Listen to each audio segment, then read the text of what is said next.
अधिपतये देवाय श्रीविष्णवे नमः संप्रदाने पाद्यम ओम नमो मित्राय नमो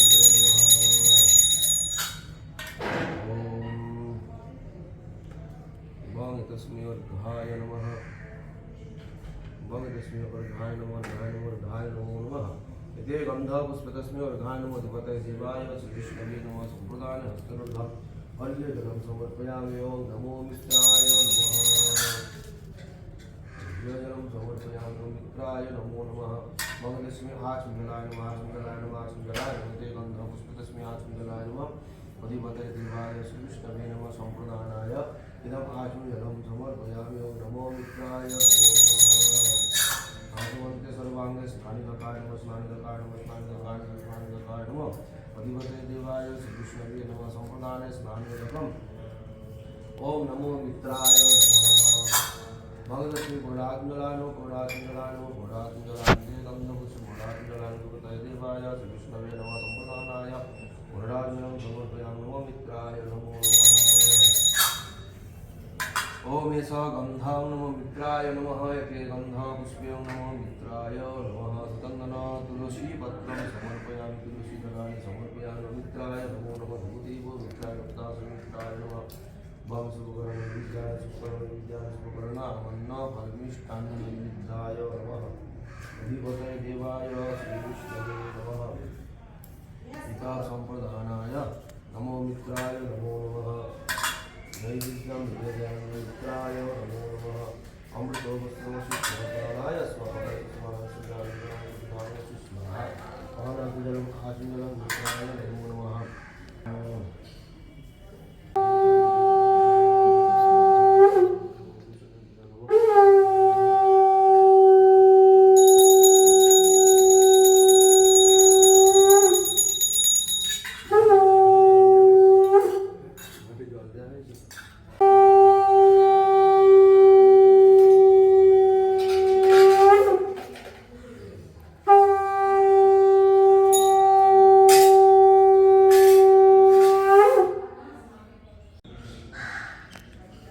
नमो मित्राय नमः আজকে আমাদের প্রেম মন্দির আশ্রমের প্রতিষ্ঠাতা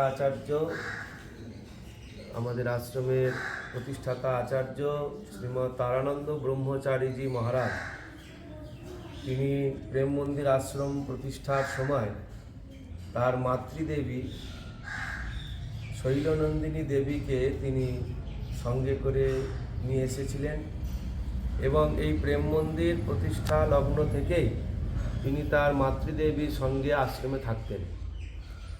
গুরু মহারাজের আশীর্বাদ নিয়ে এবং তার আদেশ নির্দেশ মেনে মাতৃসেবার উদ্দেশ্যে তিনি গর্ভধারিণী মাকে নিয়ে এসে এই প্রেম মন্দির স্থাপনা করেন এবং প্রেম মন্দির স্থাপনা কাল থেকেই তার মাতৃদেবী বাংলার ঘরে ঘরে প্রচলিত যে সমস্ত আচার আচরণ বিধি বিধান আমাদের মানেন তিনিও আশ্রমে সেগুলি করতেন।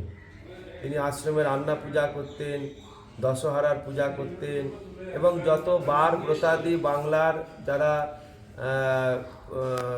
আর কি বাংলার কুলবধূরা বঙ্গদেশের কুলবধূরা যে সমস্ত আচার বিধি মেনে আর তিনি করতেন সেরকম শৈলনন্দিনী দেবীও প্রেম মন্দির আশ্রমে সেগুলো সব করতেন এবং তার সমস্ত জোগাড় জাত পুজো পাঠ সব কিছুই তারানন্দ মহারাজজি তিনি তাকে জোগাড় করে দিলেন।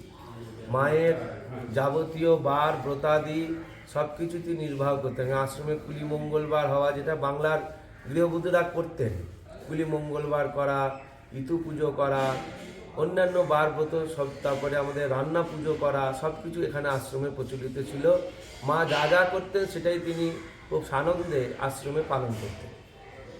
শৈলনন্দিনী দেবীর প্রয়াণের পরেও তিনি যখন তার মাতৃমন্দির স্থাপনা করলেন, যেখানে তার নিজ গর্ভধারিণী মায়ের মূর্তি স্থাপনা করে তিনি দৈনিক সেখানে ভোরবেলায় নিত্য পুজো পাঠ করতেন, সেইখানেতে তিনি মায়ের সেই স্মৃতি ধরে রাখার জন্য তিনিও সেগুলো আমরণ তার শরীর থাকাকালীন যাকে বলে পুরোটাই তিনি পালন করে গেছেন।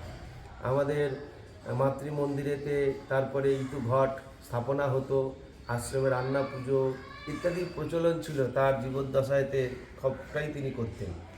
তিনি মাতৃমন্দিরে একটি ফলক লাগিয়েছিলেন, এই ফলকটি আজ অবধি আছে। সেখানে লেখা রয়েছে যে হুগলির রিসরা গ্রামে প্রেম মন্দির নাম ধামে শৈল নন্দিনী দেবী করিল প্রয়াণ, হৃদয়ে ধরি স্মৃতি তার দিনহীন পুত্রমার, তারানন্দ দিবানিশি করিছে ধ্যান। এই তার সেই স্মৃতি রক্ষার মানে তিনি যা যা পছন্দ করতেন, যা যা ভালোবাসতেন, যা যা তিনি আচার আচরণ ধর্মীয় করতেন, সেগুলোর মধ্যে দিয়েই তার মাকে তিনি স্মরণ পূরণ করতেন, বলতে গেলে পূজা করতেন। তার আজকে অর্থাৎ তারানন্দ মহারাজের 125তম আবির্ভাব তিথি উৎসব পালন হচ্ছে। আমরা এই পূজার অঙ্গ তার এই স্মৃতি অর্থাৎ 125তম বর্ষ, যে গত বিজয়া দশমীর দিনকে তার আবির্ভাব তিথি, সেদিন থেকে 125টি প্রদীপ প্রজ্বলনের মাধ্যমে শুরু হয়েছে। বর্ষব্যাপী কার্যক্রম গ্রহণ করা হয়েছে প্রেম মন্দির আশ্রমের পক্ষ থেকে। তো এবারে সেই তারই অঙ্গীভূত তিনি যা যা প্রেম মন্দিরে করতেন, যেগুলো যেগুলো তিনি সেই সময় রেখেছিলেন, সেগুলো এবার একটু আমরা তার সেই 125তম বর্ষ পূর্তিতে আমরা করবার পরিকল্পনা গ্রহণ করেছি। সেই জন্যে আজকে আর যাকে বলে কার্তিক মাসের সংক্রান্তি, এই সংক্রান্তির দিনেতে ইতুর ঘট বসে এবং 1 মাস ব্যাপী অর্থাৎ মার্গশীর্ষ মাস, আগামী মাস অগ্রহায়ণ মাস, সেই মাসের সংক্রান্তি পর্যন্ত এই পুজো পাঠ চলবে। নিয়ম অনুযায়ী প্রতি রবিবার ইতু ঘটের পুজো হয় এবং সেখানে জল ঢালার ব্যবস্থা হয়। বিশেষ করে বাংলার মায়েরাই এই পুজোটা করেন। সেই জন্যে আমাদের প্রতি রবিবার 11টা থেকে 12টা পর্যন্ত আমরা, যেহেতু সূর্যের সময়কাল সেইটি অভিজিৎ মুহূর্তে 11টা 15 থেকে অভিজিৎ মুহূর্ত সূর্যের সময়কাল বলা হয়, সেই জন্য 11টা 15 থেকে 12টা পর্যন্ত আমরা এইখানে প্রত্যেক দিন মায়েদের জন্য তারা জল ঢালতে আসবেন, তাদের জন্য আমাদের ব্যবস্থা থাকবে। মূলত এটি সূর্যের উপাসনা, অর্থাৎ সূর্যের যে 12 মাসের 12টি নাম আছে, সেরকম এই অগ্রহায়ণ মাসে অর্থাৎ মার্গশীর্ষে সূর্যের নাম হচ্ছে মিত্র। সেই জন্যে এই পুজোর যে মন্ত্র, তাকে বলা হয় মিত্রায় নমঃ বলে সূর্যের পুজো করা হয়।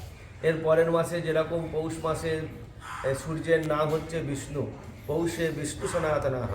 তো এইরকমভাবে আমাদের প্রত্যেক 12 মাসের 12টি নাম সূর্যের যে আছে, সেই কারণে এই মাসে সূর্যের নাম যেহেতু মিত্র, সেই জন্য এখানে মিত্রের বা পুজো হয়। বাংলার প্রচলিত কথা অনুযায়ী এটির নাম হয়ে গেছে ইতু এবং পরবর্তীকালে একে দেবী বানিয়ে দেওয়া হয়েছে, কিন্তু মূলত এটি সূর্যেরই উপাসনা, সূর্যেরই পুজো।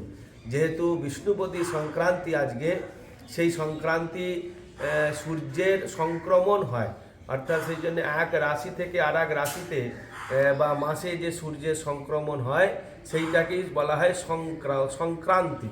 সেই জন্যে এই সংক্রান্তি থেকে পুজো শুরু হয়েছে।